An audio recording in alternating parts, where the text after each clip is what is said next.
Welcome back, guys, to Ace Attorney Investigations 2, Prosecutors Gambit, where last episode, a turnabout Forsaken began with the amnesiac K. Faraday being brought to Edgeworth's office as he was awaiting his meeting to decide his prosecutorial future. So we started an investigation into what happened to our friend by heading to the Bigg Building's rooftop, hearing of a red-coated figure that supposedly pushed the great thief.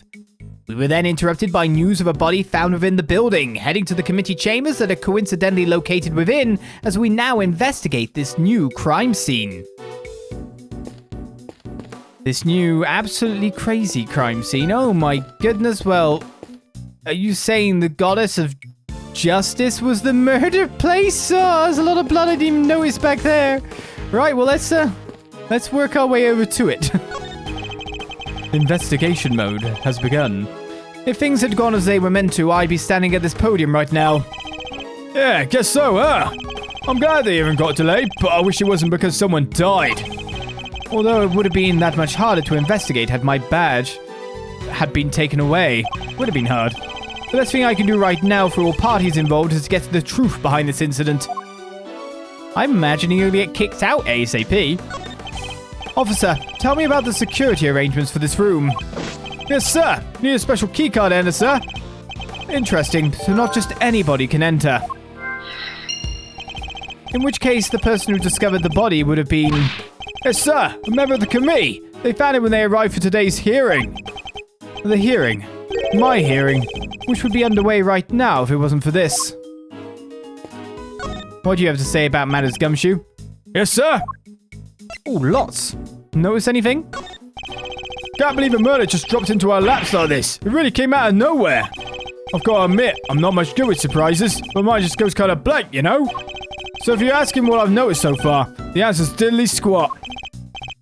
Well, at least you didn't beat around the bush. That shows intelligence of a sort. What? Was that a compliment, sir? I am so honoured. My first ever compliment from Mr. Edgeworth. I'll remember those words as long as I live.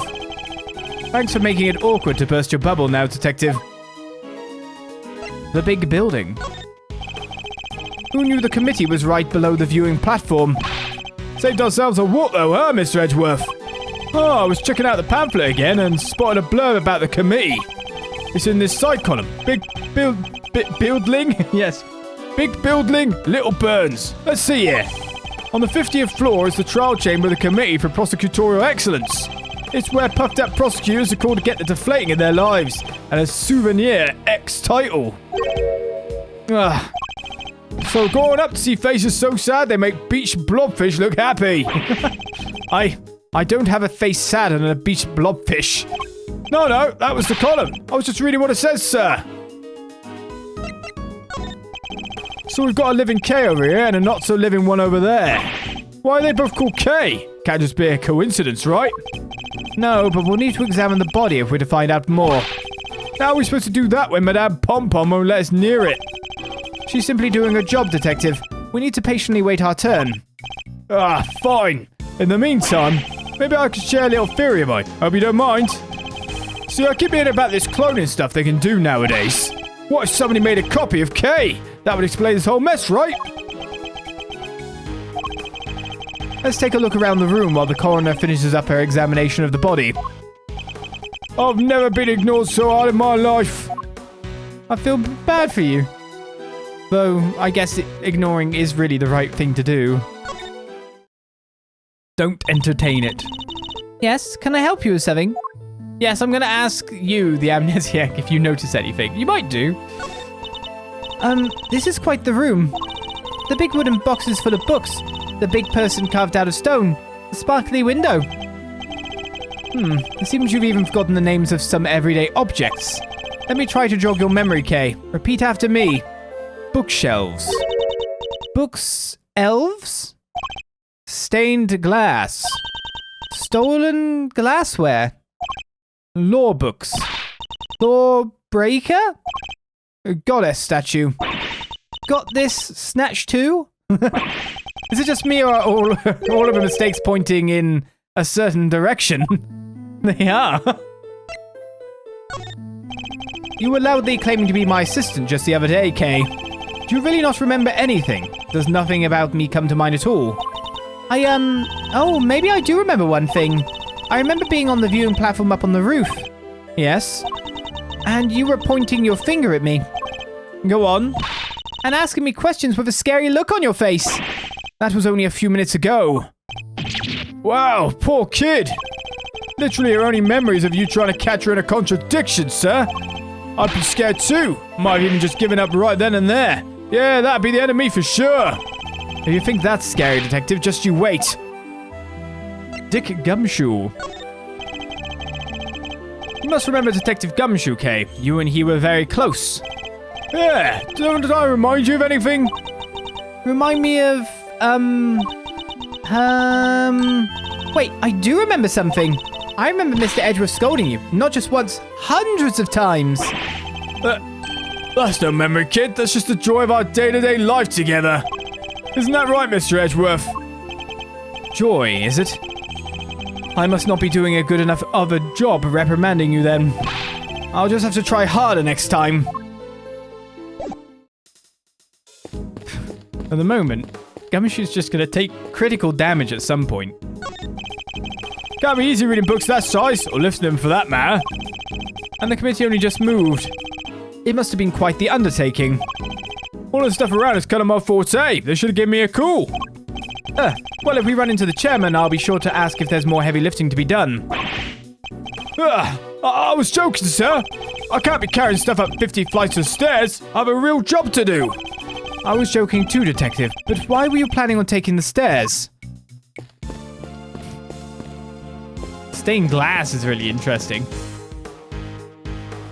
I guess this is the statue. Nice, neatly arranged bookshelves stretching off into the distance. Quite a pleasing sight, don't you think?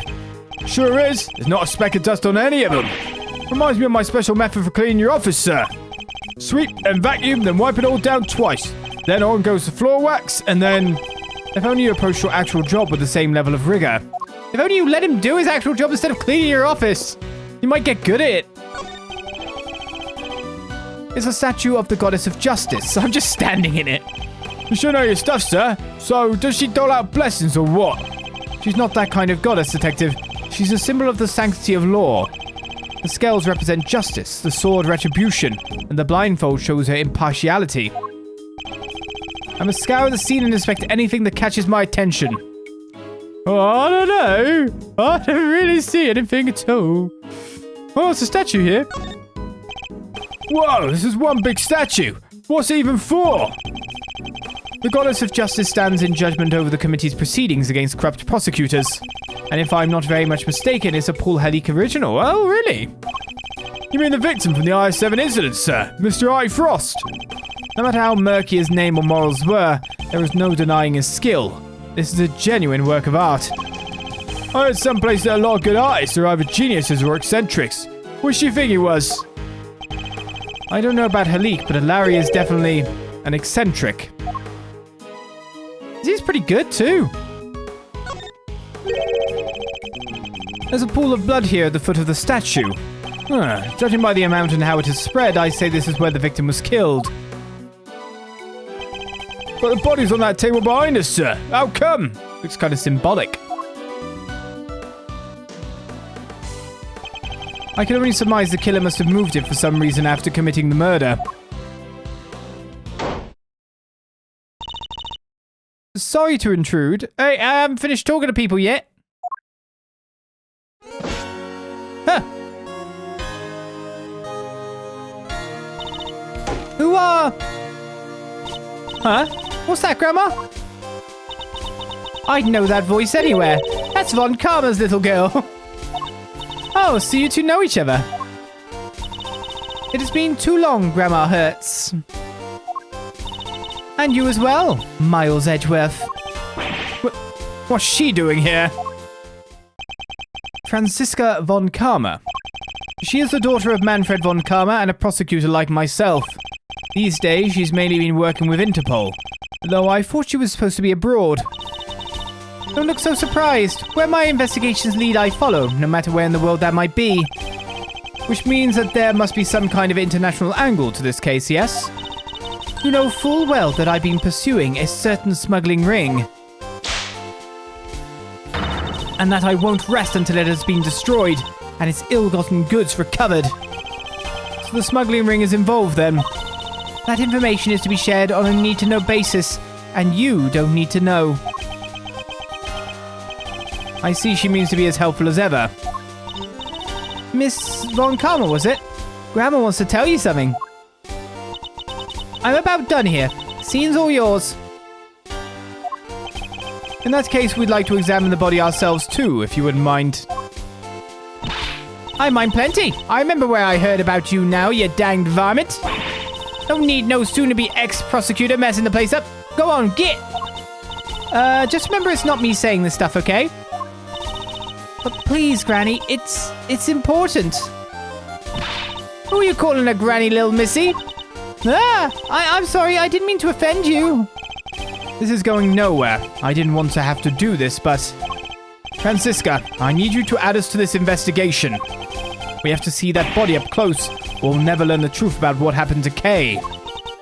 As in, Kay Faraday? Please, you gotta help us out here. Kay needs us. I don't know what you're up to, but... Very well. Thank you. You won't regret it. Of course, I expect to receive a full explanation when I grill you later. We owe you, sir. Big time. I wasn't talking to you, Scruffy. Ah! Well, Grandma Hertz, will you allow them to examine the body? I ain't about to say no to an international big shot like yourself, hun. But are you sure about this? Yeah, I agree with Grandma. Are you sure you're sure? Of course I'm sure. It's my prerogative to judge the whole world in my name. That's just common sense. Of the extremely arrogant sort, perhaps. Suit yourself, but don't say I didn't warn you. Well, you heard her. Try not to get fired, okay? Don't worry. It'll take a lot more than this to ruin my reputation should things turn sour. Unlike me, who's on the verge of losing my badge. For no reason whatsoever. Right, everyone we've spoken to before. Oh no, not everyone we've spoken to before. Kay is done, but you have more dialogue. How is the investigation going, officer? Great, sir. To tell you the truth, I've forgotten all about work and decided to focus on daydreaming. They say if you think in pictures instead of words, it's really good for the right side of your brain, so that will be quite enough. That's what you get up to, Gummy. Or should I just walk in the blood again? Or should I say Scruffy? That's a lot of books, sir. It's kind of intimidating, if you ask me. Intimidating? What could be more welcoming than a good book detective? Guess that depends. I got to tune out my life in a library back in the day for running laps inside it. This isn't really a library, is it? So maybe I could jog around a little, work off some of the anxiety. Something tells me that if I don't stop him, he might very well start running around and around.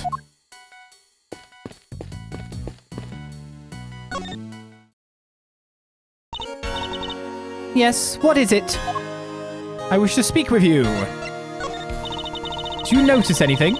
A murder in the trial chamber of the Committee For Prosecutorial Excellence. This is serious. I did you the favor of allowing you to investigate further. I'll be expecting results. And you'll get them. Will I still be here if I didn't think I could deliver? Come to think of it, why were you here in the first place? So she doesn't know I was summoned before the committee. That's a long story, longer than the night time and deeper than the sea. How about we save Mr. Edgeworth the trouble and I'll tell it to you myself? On second thought, I don't care why you're here. What's important is that we solve the case in front of us. Agreed? Wholeheartedly. Wait, but you were the one who asked in the first place, sir! What's that saying again? Whip first, think later? But can't you make it the other way? Just for me! What are you doing here, Francisca? I thought you were working abroad on something with Interpol. Wouldn't you like to know? But that's top secret and I have neither the need nor the obligation to tell you. I thought you'd say as much. Anyway, never mind that. Where's the prosecutor in charge of this case? Not that I know who's been assigned, but I was hoping they'd take care of the legwork for me. Yet they haven't even bothered to show up. What in the world could they be doing? Ouch! I'm not the prosecutor's keeper, sir! It's hardly fair to whip people who don't deserve it, Francisca. What use is a whip if you don't use it? And who better to use it on than anybody who isn't giving 110%? I may not know who's been assigned yet either, but I 110% feel for them already. You and Dr. Hertz. I couldn't help but notice that you seem to be acquainted with Dr. Hertz. How very astute of you, Miles Edgeworth. Yes, I know her. Once upon a time, Never mind. She doesn't seem keen to talk about it. Perhaps I better leave it for now. What happened, sir? What happened once upon a time? You can't not tell us now. Ouch! Only a foolish fool foolishly pries into another person's business. Now hold your tongue, Scruffy, or you'll get more than a mere tongue lashing. It's a bit late for that. Spare the whip, spoil the child. A whip in time saves 9. Didn't you go to school, you whipless wonder? Ah! Yes, it seems that leaving it alone was the right choice after all. I do not want to get whipped. Okay, then. The weirdness continues. We're going to talk to you two. I'm assuming you're a duo. You pesky kids want something? Yes. Are you actually speaking for her or not? I'm confused. Nurse Needler, could you tell me a little more about your relationship with Dr. Hertz? Sure, let's see. Well, I've lived with her since I was little. If I got lost while I was out playing, she'd come looking for me till the sun went down. If I fell over and grazed my knee, she'd watch over me till I found the strength to pick myself up. That's quite the heartwarming tale. A very classic grandmother-grandchild relationship. And once I became a nurse, if I stuck a needle in the wrong place, she'd say, "Not there, you bonehead, there!" And then she'd pull it right out and... Ouch! Ouch! I felt that, pal! Can we stop talking about needles now? Anyway, so yeah, I could do any kind of nursing thing I need for Grandma now. But thank you. That was a very thorough answer indeed. Even if the story didn't end on a heartwarming note, it's nice that they share such a close bond, I suppose. Examining the body. You must be the best coroner in town, Dr. Hertz. I'll bet you can spot cause of death in seconds and get it right every time, huh? What do you know about coroning, you big galoot? You don't know the first dang thing. Ouch! You'll have to forgive the detective, Dr. Hertz. I'll make sure he learns not to say such presumptuous things. As if I care. You shut your pie or listen, Mr. Smarty Pants. Spotting a cause of death correctly in seconds is my bread and butter. Which is why the one thing that gets my goat worse than anything is folks getting in my dang way. I think that's all she wanted to say. Satisfied? Absolutely. Thank you very much. All we want to do is examine the body for clues. We'll do our best to stay out of your way. I imagine it's because of how seriously she takes the work that she reacts so colorfully to us. Hertz Hospital is the finest medical institution in the land. It would have to be with Grandma in charge. How about it? You look like you could use some R&R. You sure do, and you're in luck. We got us an empty suite or two with fancy hot tubs and all right now. Thank you, but as you can see, we're in perfectly fine health. We won't be needing a room at the hospital. Yeah, fit as fiddles and strong as oxes. That's our motto, right, sir? It may be yours, detective, but I'd like to think I have a little more going for me than that. That doesn't matter. Hertz Hospital welcomes the hale and hearty too. Our Healthy So What Stay Anyway campaign is in full swing and going great. Guess who earns the money? Guess they're not getting that much of a turnover in terms of, like, wards are full. Not sick or injured? That's nice. Your room is half the price. Nothing on earth could convince me to spend a night in the hospital for pleasure. Some people probably would.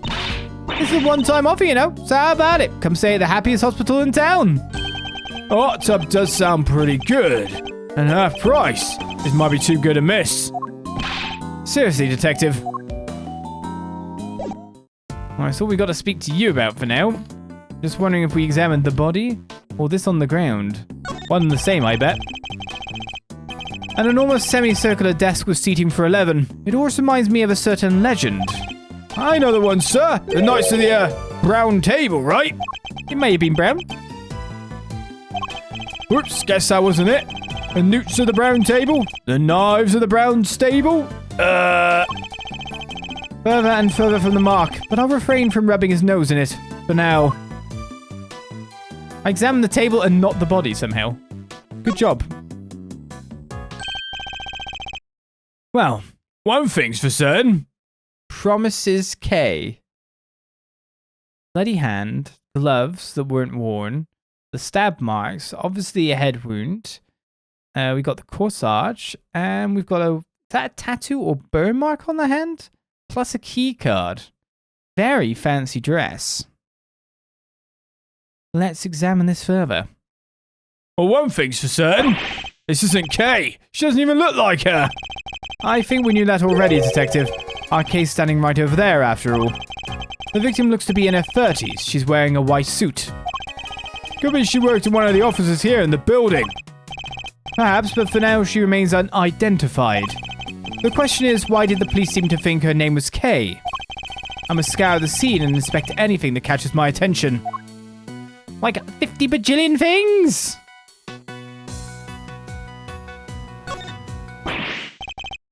This book. What the? That's Kay's promise notebook. It's where she wrote down all the promises she made to her dad. Haven't seen this in a while. Indeed. It's like 3 years. A book of vows made by a child to her father. What exactly is it doing here? Oh, I just remembered something Detective Bad told me a few years back. He said something precious to Kay disappeared from the station. What? Evidence went missing from police custody? Detective Bad said he looked for it everywhere, but no dice. What could this mean? And why did it turn up here of all places? You there. What do we know about this notebook, officer? I thought you were pointing at Francisca then. That would have not ended well. The victim was holding it when they found her, sir. It was the only thing with any kind of name on it at the time. So that's how she became Kay. Talk about a red herring. Still doesn't explain how she ended up with it, though. If only we had a few more leads on the victim's true identity. Seems she suffered a serious burn to her hand at some point. You think it has something to do with how she died? No, the scar's too old for that. I would imagine it happened some time ago. She's holding something. Detective, could you open her hand for me? Yes, sir. Right away. Wearing gloves, right? What is that? Wait. Oh, no. It's a loyalty card. Probably from a store. Ouch! It's a key card. Why, sir? Why? The question we should be asking is, what does it open? Key card carried by the victim? What was it used for? Oh, your feet are nothing important? Right, your gloves. A pure white jacket with a deep red stain on its lapel. This jacket, the buttons are on the wearer's right-hand side. What's so weird about that? Buttons always go on the right, no? Not on women's clothing. Traditionally, the buttons would be on the left. Like I always say, sir, you know your stuff. This is common knowledge, Detective. Nothing else seems amiss. Wait, what's this in the pocket? A pair of gloves, also white. They don't seem to be soiled in any way. I imagine they must have belonged to the victim. So the gloves were slightly important then. Okay, the hand doesn't need to be checked out. It doesn't look as if there's anything in the chest pocket. Nothing except this hole right here. By the look of how the fabric was torn, I think it was pierced by something sharp. Can't keep your coins in there now. They'd all fall right out. Have you never heard of a change purse, Detective? Sure have, sir. It's another word for a pocket, right? I give up. Which, of course, down here... You think this could be the murder weapon? Actually, there's multiple possible murder weapons. One of these could be pre-mortem, one of them could be post. We'll have to find out. A free-armed candelabrum. The victim suffered the same number of puncture wounds to the chest. Puncture wounds that could well have been made by these spikes. A candle album? Not quite, Detective. A candelabrum. A candle holder, in other words. Ah, gotcha. That reminds me. I forgot to pay my electricity bill once a while back, and I had to live by candlelight for a whole month. who does that in this day and age? Stop cutting his funds. A free armed candle holder that may have been the murder weapon, judging by the wounds to the victim's chest. Can I check that out further?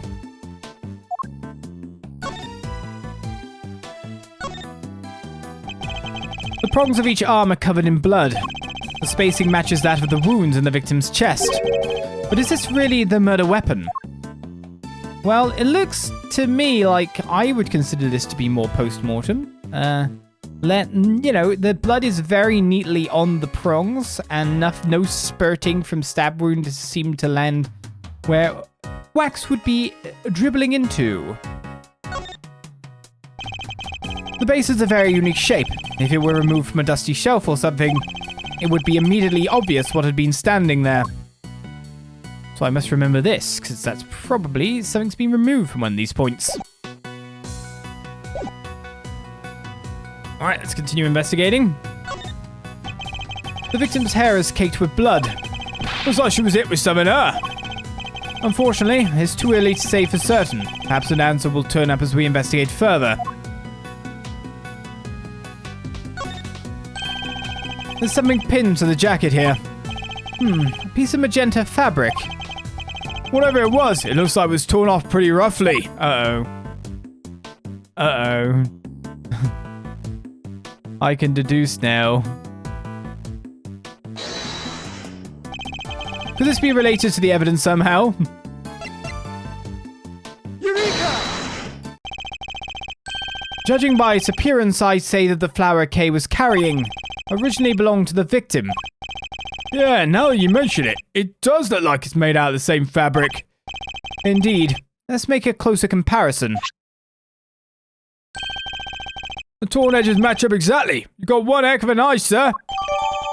Magenta flower data has been updated. Torn from the victim's clothes. Pushed and fell backwards and held on. Ripped. You would grab for anything? If the flower belonged to the victim, this implies a connection between the victim and Kay Faraday. Furthermore, it appears that the flower was torn off with considerable force. Kay Faraday was involved in the incident somehow. Based on what we're seeing here, we may have no choice but to treat her as our main suspect. What? There's no way she could have done this. I can't even begin to imagine it. There isn't a murderous bone in her body. Nevertheless, we lack the evidence to disprove such an assertion. For the moment, we're simply considering all the possibilities. Isn't that right, Miles Edgeworth? For better or worse, yes. So is that the entirety of the body? Seems so. Which means there's something else for me to do. If I've checked everything, as I feel like I have, then it must be room security. A security keycard is needed to enter the committee chamber, but there's a keycard right here. What was a useful bang? Quite a very obvious link. I would imagine that the victim's keycard probably grants access to this room, wouldn't you? Let me go find out, sir. I'm knocked out, sir. I'm back. I found some details on that keycard in the security system. It's for this room, just like you said. So the victim was able to enter and exit this chamber freely. Assuming that the keycard actually belonged to her, yes. Indeed. Keycard has been updated.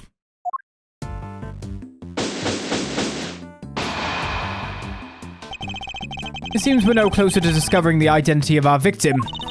Then, am I really Kay? Can you really be sure? Of course we're sure. What are you talking about? Thank you. And that person lying there? Is someone you may have murdered, but that's all we can say for now. No, there's no way she did it. Isn't that right, sir?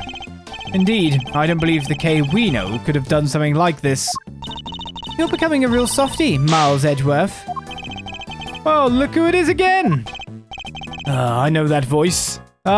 Is it Eustace Winner? With a winning smile and the #1 name in the business, it is I, Prosecutor Eustace Winner. Oh my god, Francisca. Do it for us. Do it for everyone.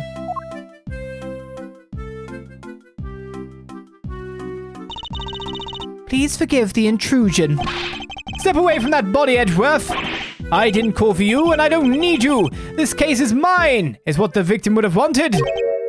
You knew the victim. Oh. So it really is her. But be not afraid, everyone, for the goddess of justice will guide us to the truth. She sure will. Now that I'm here, everything is going to be all right. Whoever did this will live to regret it. I'll show them where... Ah! Yes! Miles Edgeworth, who is this imbecile? Ah, Franziska. Why am I getting the death glare? I've got nothing to do with him. Franziska von Karma, I presume. My apologies. I should have introduced myself sooner. Verity Gavel, at your service.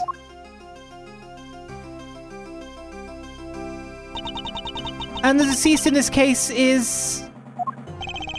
Rosie Ringer, attorney at law and a member of the Committee for Prosecutorial Excellence. Ringer's a great name. I see. That would explain the key card. So you're the lead prosecutor. Yep, which means this case will be solved in... Ah! You didn't tell me your name yet, little boy. Keep whipping. Don't stop. If you want to know my name, all you have to do is... Oh! Stop babbling and tell me. Now. It's Eustace. Eustace Winner. I think we've established where the balance of power lies in this particular room. Mr. Guy in charge? Here, this is from Grandma. What's this? Oh, the preliminary findings. Looks like it's game over for you, Edgeworth. This isn't a game, Mr. Winner. Alright, that's me done. See you next stiff. See you next stiff. Yeah, home time. I can murder a bowl of noodles right about now. We're out of here, everybody. Stay healthy.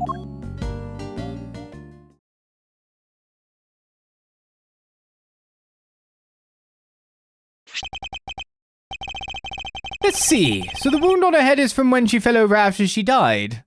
Well, to be honest, I think with the head of Hertz Hospital leading, I think we should leave too and continue on this next time because, we'll give Eustace a couple of whips this because I want to distribute the whips to next episode as well. I'm glad someone it's so nice when it's on our side. It's just completely... Why is it allowed? It's like against the law, but we're just like, fine, whip that boy. He's annoyed the crap out of me, and I've been as amicable as I can be all this time. And now someone's here to deliver justice properly a little bit. Anyway, with this case getting a bit more involved, with now Kay looking like possibly having murdered a defense attorney by the look of things from the committee. They're one down, so that's only 10 members on the board now. Can there be a tie break? There's no tie break anymore. That's true. Does that have any ramifications for us? Well, we'll find out in the near future as we continue on with Ace Attorney Investigations 2 Prosecutors Gambit next time. I'll see you guys then for more. And until then, I say, bye-bye.